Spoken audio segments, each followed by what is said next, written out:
Hello, magandang araw po sa inyong lahat. Nandito na naman po si Yuri Saito to Learn With Me, Brand Ambassador ng World of Feng Shui and Business Associate. Ngayon, ano ang ating pag-aaralan ngayong araw na to? Kung papaano natin mareresolba ang 5 yellow affliction. Ano yung 5 yellow affliction? That is the misfortune star. So, kailangan daw nating lahat humawak ng 5-element pagoda. Ito po si 5-element pagoda, okay? So, we need this. The 5 yellow is also known as Wuwang in Chinese. In Feng Shui circles, this is considered a very harmful affliction that can cause extreme damage to a family or company directly hit by it. So, the 5 yellow is in the earth element affliction. Nasaan ang number 5? Okay? Nasaan ang number 5? Ang number 5 next year or 2023 is nasa location ng anong tawag dito? Nasa location ng tatay, boar, and dog. Okay? Nasa location nila. So ngayon, ibig sabihin, earth produces metal, which is number 5 is metal. So, malakas siya. So, the 5 yellow is an earth element affliction which can bring severe illness, financial loss, and multiple obstacles to success. So, marami nang nangyaring mga kaibigan ko na natumbok talaga nila ang total loss. Kaya wag po nating gawin yan. We should not allow the misfortune star comes our way. Okay, lalong-lalo na yung mga afflicted persons, afflicted area. So, kailangan natin mag-ingat. Okay? Marami na akong naranasan yan. Total loss talaga. Ang dami nila. And loss of good name. Okay?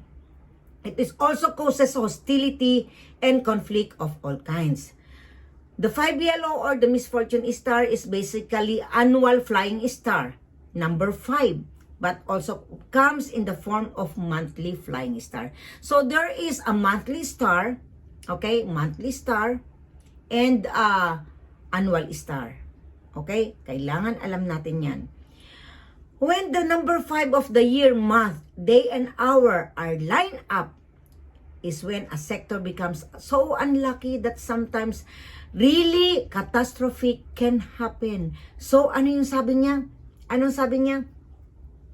Day and hour. Kasi nga, we are referring on the flying star. Yun nga yung sinasabing flying star. Nagfo-fly, palipat-lipat yung numbers or yung energy or yung anong tawag dito, yung elements. Okay? So, we need to know, we need to be aware of. Okay? So, to guard against this happening, it is always prudent to have the 5-element pagoda in the place of annual 5 yellow. Hindi ito yung mismong display. Kung nasaan ang 5 yellow, nasaan ang misfortune star, ilagay niyo yon. So, no mama, doon lang siya. Ngayon, merong every month na nagfo-fly ang kailangan dalawa ang 5-element pagoda ninyo. At yung isa ay para sa monthly star, yung isa naman para sa annual star. So as we move towards the period of 9 in 2024, magbabago na ang taon. Every 20 years yan, nagbabago ang luck ng buong mundo. Okay? So, number 9 is in the south. Ibig sabihin, ang south part ng buong mundo or south part ng mundo ay prosperous for 20 years. At the same time, sino ang sa parte ng pamilya, that is the second daughter of the family. So, 20 years magre-reign ang mga babae. So, yun nga yung sinasabi ko palagi na in the future, babae po ang maraming CEO, sila yung mangunguna, at the same time, magkakaroon tayo ng mga babaeng presidente. Take note of that. Totoo po yan. And, kabaliktaran naman yan, syempre may minus at saka plus. Kung may plus, may minus din. So, ibig sabihin, marami ding mamamatay na mga middle age na babae. Ganun lang yun. Kasi, period of 8 is referring to young generation. So, anong araw, kahit naman, alam nyo naman na maraming namamatay ng mga bata, puro mga bata, pinapatay ng mga bata, o kaya na-aksidente ng mga bata, alam nyo yan, di ba? Because period of 8 is young generation yan. So, sila yung mga nag-prosper, sila yung mga umangat ang buhay, sila yung matatalino. Okay? Ayan na, ang payment ko nandyan na. Wait lang. Payment ko ng mga books. Ang mahal. Okay? Meanwhile, eto na. In 2023, the 5 yellow flies to the northwest, where both the boar and the dog reside. Place the emerald green pagoda. Kailangan ninyo yon in the northwest. This pagoda is the painted green to introduce added wood energy to further control the 5 yellow. Okay? Kasi green is wood. Okay? Meanwhile, note that the annual monthly 5 yellow change location every year and every month respectively. And wherever it resides, you must avoid doing any of the following. Ano ang dapat natin gawin? Na hindi dapat gawin? Digging the ground. No. Doing so will cause you to get ill instantly. Number 2, cutting down trees. Doing so would activate the affliction and you are likely to get sick, have an accident, or your business could suffer a sudden severe setback. Kaya mag-ingat po tayo. So, disturbing the part of the land or house in any way, either with excessive noise, bright lights, or activity is hindi maganda. Renovating the part of the house, this involves banging, digging, which is definitely not advisable.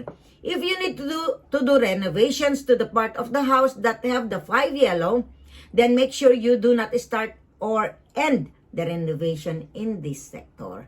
So, kailangan be mindful. Wherever the 5 yellow occurs, try to keep the lights dim. Hindi dapat, maliwanag. This is because the fire energy emanating from bright lights strengthen the 5 yellow earth energy because fire produces earth. Okay? That is the productive cycle of elements. Kailangan kontrolin natin. It should be yung metal. Metal is, you need to control, you need to exhaust the earth element, which is the water.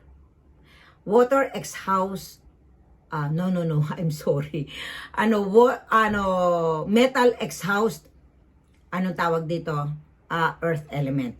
So now, if you have spotlights in the sector of the house where there is the 5 yellow, for instance, this signifies fire energy, strengthening the 5 yellow, making it more deadly. When the wuwang occupies the sector of the house where the main doors is, it becomes dangerous. Kasi nga nagbabangin siya, di ba?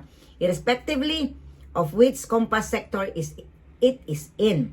This is mainly because its act of opening and closing the door or any kind of activity in the place of wuwang will activate its bad vibrations, thereby causing misfortune. If it is occupies your bedroom, it is activated by your presence.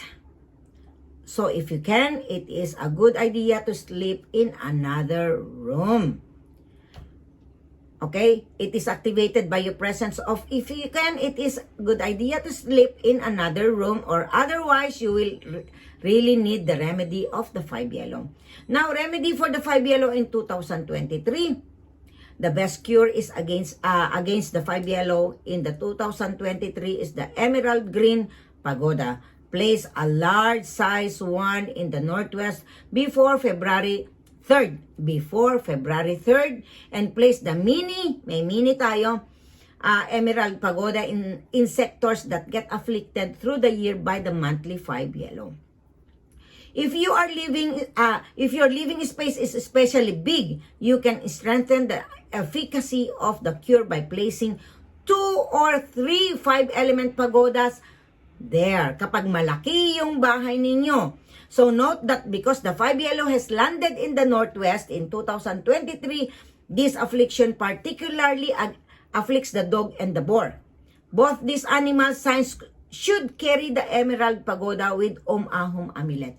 So, kailangan po natin yan. Huwag po nating ang mamahal na mga product ng World of Feng Shui. But, it is real. Real cure.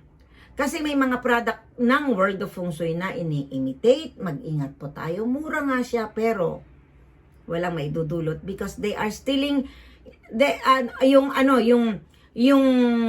motivation ng taong nagbenta sa'yo. What is the motivation of the person who sold you that the product of World of Feng Shui na they already steal the product? That is already negative energy. Kaya mag-ingat po tayo sa mga binibili po natin. Okay? So kailangan po talagang ninyo ng anong tawag dito, ng guide. So you need the book, the astrological feng shui book, almanac, and diary. This goes together. Bumili po kayo. Importante po yan sa atin. So dito na po nagtatapos ang ating to learn with me about the 5 yellow or the misfortune star on 2023.